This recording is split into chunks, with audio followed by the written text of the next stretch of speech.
qadrdonlar hozir xullas video olish kerak edi. Ichkarida komanda kutib turibdi. U kirishdan oldin men nima uchun komandagi bu insonlarni to'plaganimni sizlarga shunchaki isbotlab bermoqchiman. Ya'ni savol beraman, ular javob berishadi. Ketdi.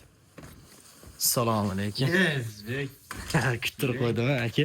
Tinchsiz, sog'lig'ingiz yaxshi. Aka, savol bor-da. Hayotda ko'proq nimadan qo'rqasiz?